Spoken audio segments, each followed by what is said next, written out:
Ever since I was 2 years old, every summer I would spend in Egypt with my uncle.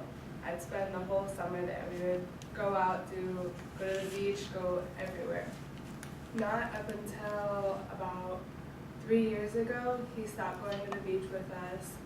He'd probably come out, I'd be there for 2 months, he'd come out about 3 or 4 times, and I always wondered why. Every time I'd go to Egypt from here, he'd always ask for stuff like socks, and he wanted Crocs. And I always wondered, why does he want all these random things? When I went there in the past 2 years ago, I lived with him for 1.5 years. I did an overbroad semester there, and I lived with him and his wife and his daughters. And I noticed that the only shoes that he could fit in were the Crocs that I got him, and they were 2 sizes too big for him. It never clicked with me why. And then I realized that he never ate with us, and that never clicked with me either. And then I kept thinking, and I thought about when I was little, why every time we would eat dinner together, Uncle Hamdi always had his own plate. He always had his own meal.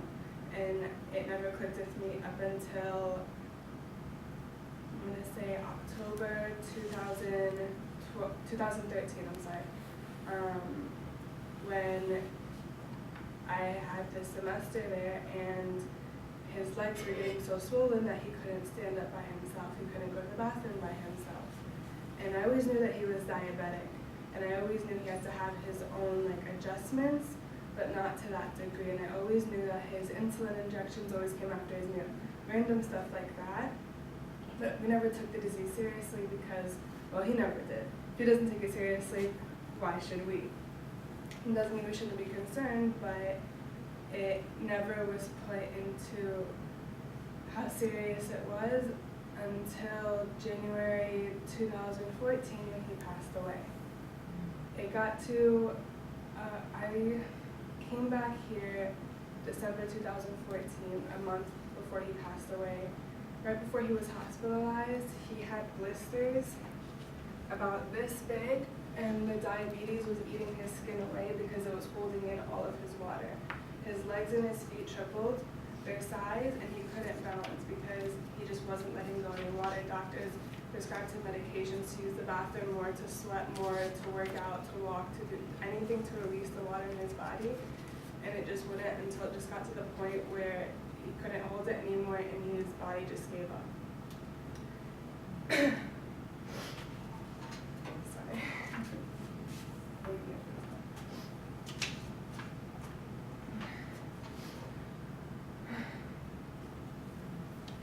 About 9.3% of American population is diabetic. 1/4 of that population is under the age of 20. As medical news today describes, diabetes is a metabolic disease that when someone is diabetic, they don't produce a hormone called insulin. Insulin is made in the pancreas, so often every time you eat or drink something, that sugar breaks down, and the insulin helps it distribute through your blood and balance your blood sugars. When someone's diabetic, they don't produce any insulin, which raises blood sugar, and it also lacks energy for the cells that obviously is needed for nerves and such.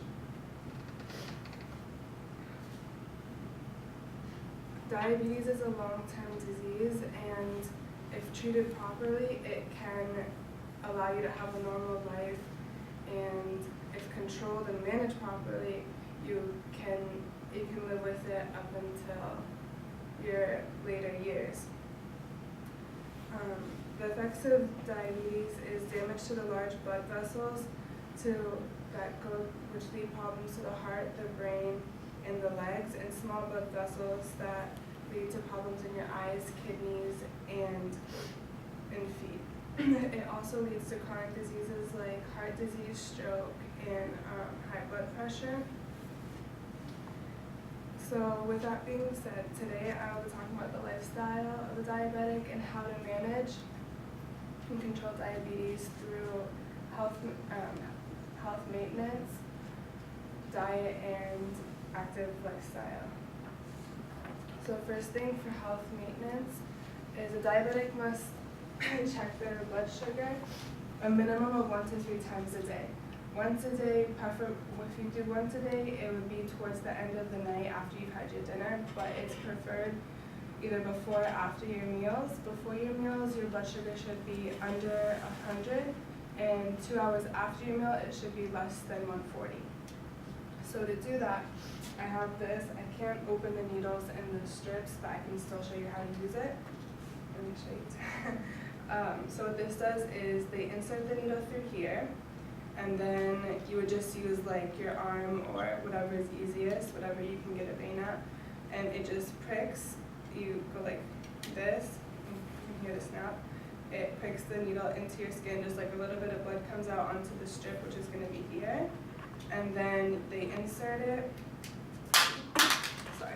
They insert it through this part here, and it reads your blood sugar. It doesn't hurt, it's just a little prick. It's not even, it's just like a drop of blood that comes out. So that's recommended 1 to 3 times a day. And then obviously if you feel dizzy or anything like that, it's also recommended to check your blood sugar. If the blood sugar is low, anything from a short glass of fruit juice to a piece of fruit will raise it, balance it out. If it's high, that's when it becomes an issue. Like, for example, like my uncle had, as I mentioned earlier, where his blood sugar was always high. He just shot insulin all the time because that's how you balance it if it's high. But you don't want to get used to that because you're not really managing it. You're just temporarily lowering it for that time being, which is also diabetics are recommended to get their A1C test 3 to 4 times a week. 3 to 4 times a year. And what that does is it shows the average blood sugar for the past 3 months, just a maintenance thing to do. Because diabetes leads to so many diseases like problems with your eyes, your toes, your feet, your kidneys, many different diseases because it just runs throughout your whole system. You want to get a checkup once a year to check all those things. It also helps to pinpoint what needs to be balanced. Some diabetics end up having issues with their kidneys, and then they have to get dialysis 4 times a month. Some have issues with their eyes, they have to get eye surgery. Everybody varies. Which also, so to prevent any of those problems, key thing for diabetics is diet. Diet, I mean, what you put in your body controls what you get. What you eat is what you are, what you eat, like they say. So if you're eating something high sugar, you're going to have to lower your insulin, which is why for diabetics it's suggested to stay away from anything white, because any like white flours, white bread, white rice, pasta has a lot of sugar, breaks down in your body, and your blood sugar shoots up.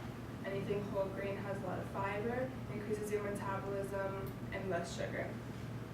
Any kind of vegetables, they should be fresh, boiled, steamed, anything along those lines, closer to the greens. Any kind of fresh fruit. This is where a diabetic's diet gets very specific because you can't have anything with too much sugar. So yeah, fruit's healthy, but they can't have grapes, they can't have apples, they can't have mangoes. Those are very high in sugar. I mean, it's just as bad as eating a candy bar at that point. So when it also comes to fruit, you don't want to have any juices, canned fruit, anything that's been processed basically. It should all be very fresh. And also with protein, it's recommended for a normal diet, but also with diabetics because of their cholesterol, it can also affect their cholesterol, is stay away from any animal meats. If you have any poultry, keep it minimum on red meats, mostly eggs, nuts, and so forth. Just like any other person's diet, for any other person who isn't diabetic, people say like a minimum, stay short on desserts, like don't stay away from sodas, like maybe 1 soda a month, 1 soda a week, like that. But for diabetics, they can't touch it. Instead, they have to learn how to opt out for something else. If you can't have cookies, they make sugar-free cookies now, which is kind of the good thing with everybody's awareness to health nowadays is there's much more availability to people with diabetes. There's much more sugar-free, fat-free, low sodium, which makes things more accessible, easier. Active lifestyle works hand in hand with having a proper diet. So you wanna, it's recommended 3 to 5 times a week, minimum of 30 to 60 minutes of vigorous, moderate exercise. With diabetics, they must check their blood pressure before and after exercising blood sugar before and after exercising, because if they do end up working out too hard, they could pass out if the blood sugar is too low, in which they have to have a snack, just shoot it back up. So with the balance of medical supervision, diet, physical activity, they are determining factors in a diabetic's quality and life expectancy.